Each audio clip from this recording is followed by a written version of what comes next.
طرح آپ کے 7 چکر مکمل ہو جائیں گے. اس کے بعد حرم شریف سے باہر نکلیں. جگہ جگہ پر حجام کی دکانیں ہیں، بلکہ ان کے ایجنٹ باہر کھڑے رہتے ہیں. دکانیں تو اندر چلی گئی ہیں مارکیٹ کے، وہ ساتھ لے کے جاتے ہیں. راستے میں ان سے طے کر لیں کیا لوگے، تو مثال کے طور پہ جو کچھ کہہ رہے ہیں اس سے کچھ کم ہی بتائیں، اور وہ تیار ہو جاتے ہیں اس کا 1-2 مرتبہ کہنے پر. پھر آپ وہاں جائیں، اپنے بال منڈوائیں اس طرح سے مکمل پورے کر کے، اور بال منڈوانے کے بعد اپنے کمرے آئیں اور غسل خانے میں جا کے احرام کی چادریں کھول دیں اور خوشبو والے صابن سے جائیں تو مل کے اب نہا لیں. اس لیے کہ وقت کا احرام حلق ہوتے کے ساتھ احرام ختم ہو گیا. اب احرام کی پابندیاں اور خوشبو استعمال کرنا یہ سب وہ ختم ہو گئی تھی. اسی وقت جبکہ آپ کے سب کے بال کٹ چکے، اب آپ اچھی طرح سے مل کے نہا لیں اور اپنے کپڑے پہن لیں. یہاں سے لے کر گئے ایک روز یہ آپ کا عمرہ مکمل ہو گیا. جب بھی آپ کو عمرہ کرنا ایسے ہی کرنا ہے. کیسے کرنا ہے کہ دلی سے عمرہ کا احرام باندھ کے جانا نہیں. اب دوسرا، مکہ مکرمہ میں رہتے ہوئے عمرہ کرنے کے لیے آپ کو دلی آنے کی ضرورت نہیں. مکہ مکرمہ میں رہتے ہوئے اپنے کمرے میں نہا دھو کر احرام کی چادر باندھ لیں اور آپ مسجد، وہاں قریب ایک مسجد ہے مسجد عائشہ، اس کو تنعیم بھی کہتے ہیں مسجد عائشہ بھی کہتے ہیں. وہاں جا کر 2 رکعت نماز پڑھیں، سلام پھینک اور سلام کرنے کے بعد کہ اللہ میں نے عمرے کا احرام باندھا ہے، قبول فرمائیے، آسان فرمائیے، اور 3 مرتبہ لبیک پڑھ لیجیے. آپ کا احرام کی پابندی لاگو ہو گئی، احرام شروع ہو گیا. اور وہاں سے آپ چاہے اپنے کمرے آ جاؤ، چاہے سیدھے حرم میں آ کر آپ عمرہ کرنا شروع کر دو، یا کمرے آ کے آرام کر کے عمرہ کر لو، جیسے بس ہو. اور لیکن عمرہ کریں کیسے؟ پہلے 7 چکر لگائیں گے کعبۃ اللہ کے، جی 2 رکعت نماز پڑھیں گے. اس کے بعد آپ صفا مروہ پہ جائیں گے، 7 چکر صفا مروہ کے درمیان لگائیں گے. اس کے بعد سر کے اوپر اس طرح پھروائیں گے. بال چاہے ہو یا نہ ہو لیکن اس طرح پھروانا ضروری لازم ہے. تو جو سمجھدار لوگ ہوتے ہیں کئی مرتبہ باہمت ہوتے ہیں، وہ یہ کرتے ہیں پہلی مرتبہ تو حجام کے یہاں سے بال اتروا لیتے ہیں. اس کے بعد بال نہیں کم، بہت کم ہے، تو ریزر جو مشین ہوتی ہے وہی پورے سر پر چہرے صابن لگا کے اپنے پورے سر پر صابن لگانے سے پہلے بھی، اس لیے کہ ابھی آپ احرام کے وقت میں، احرام تو تب ختم ہوگا جبکہ پورے سر کا آپ کو اس طرح کا ہوگا. تو ریزر پھرا لیتے ہیں پانی ڈال کے، اور پورے سر کا ریزر پھرانے کے بعد اس کے بعد صابن سے نہا لیتے ہیں. یہ بھی طریقہ ہے. سمجھ گئے دوستوں؟ تو اس میں کوئی الجھن تو نہیں، آسانی کے ساتھ یاد ہو گیا. تو پھر کب چل گئے انشاءاللہ؟ اس سے پہلے ایک کے بعد جی ہاں عورتوں کے بارے میں. اب مردوں اور عورتوں میں اتنا فرق ہے. ایک تو سب سے بڑا فرق احرام میں. مردوں کا احرام 2 چادریں ہیں، عورتوں کا احرام وہی لباس جو اپنے گھر پہ مقام پہ پہنتی تھی، جو شرعی ضابطے کے اعتبار سے بنا ہوا. یہ لفظ کیوں کہہ رہا ہوں شرعی ضابطے کے اعتبار سے؟ بہت سی عورتیں جہاں تک پہنتی یہ شرعی ضابطہ نہیں ہے، لہٰذا اس صورت میں وہ مانی جا سکتی. یہ لباس تو اپنے مقام پہ پہننا جائے کہ سجائے کے اللہ کے دربار پہ پہن کر.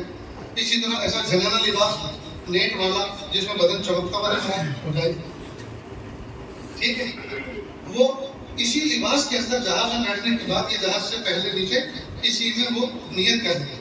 کیا نیت کریں کہ پیارے اللہ میں نے عمرے کا احرام باندھا ہے، قبول فرمائیے، آسان فرمائیے.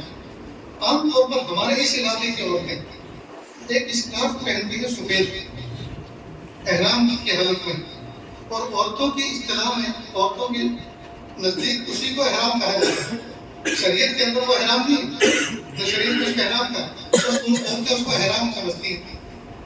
اچھا، اس کی ایک حکمت یہ بھی ہے کہ جب وہ سفید پہن لیتی ہے تو ان کو بھی احساس ہوتا ہے کہ میں احرام میں ہوں، اور دوسروں کو بھی احساس ہوتا ہے کہ چھیڑ چھاڑ مت کرو، زیادہ ہنسی مذاق مت کرو، احرام میں ہوں. اور وہ عورتیں اس لیے پہنتی ہیں تاکہ ان کے سر کے بال نہ ٹوٹنے پائیں.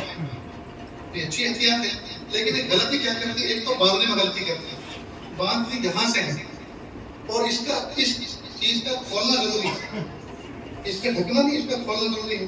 یہاں سے باندھتی ہے. ایک تو غلطی یہ کرتی ہے، اور دوسری غلطی یہ کرتی ہے کہ جب وضو کرتی ہے تو اس کو کھولتے نہیں، اسی کے اوپر مسا کر لیتی ہے. یہ غلطی ہے.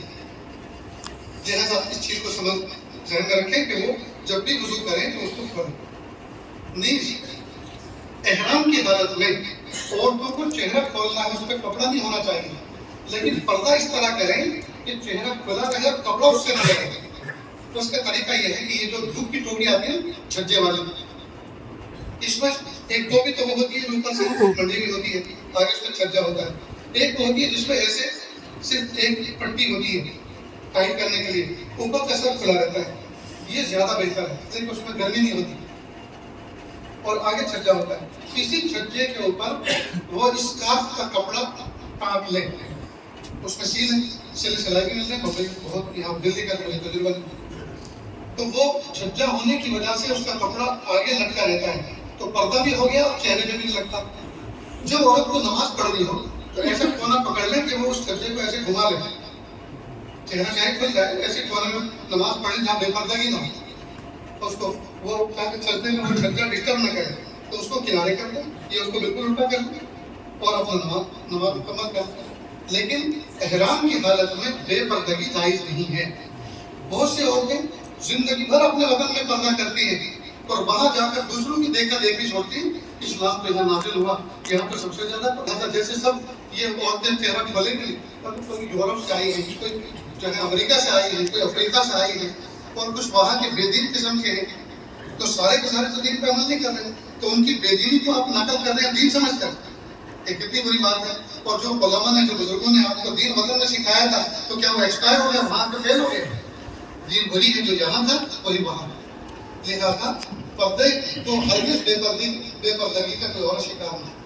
اتباع سمجھ نیز مرد حضرات بند جوتا نہیں پہن سکتے، موزہ نہیں پہن سکتے، عورتیں موزہ بھی پہن سکتی ہیں اور بند جوتا بھی پہن سکتی.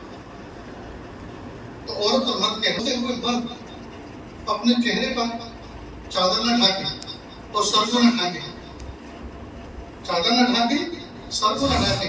اگر پوری رات چادر چہرے پر رہی اور سر ڈھکا رہا تو ایک دم دینا پڑے گا. دم سے مراد یہ دم جو ہے ایک اصطلاح ہے، دم سے مراد ایک قربانی دینی پڑے گی ایک بکرے کی. اب اگر ان تمام چیزوں کو نہیں سیکھا تو اتنا دم دینا پڑے گا کہ دم ہی نکل جائے. اتباع سمجھے دوست. اور کوئی مسئلہ ہو تو پھر مفتی صاحب بھی موجود ہیں. حالانکہ حج اور عمرے کے مسائل ایسے ہیں، حج مفتی بھی جواب نہیں دے سکتا جب تک کہ حج عمرہ چکھا نہ ہو، دیکھا نہ ہو، کیا نہ ہو.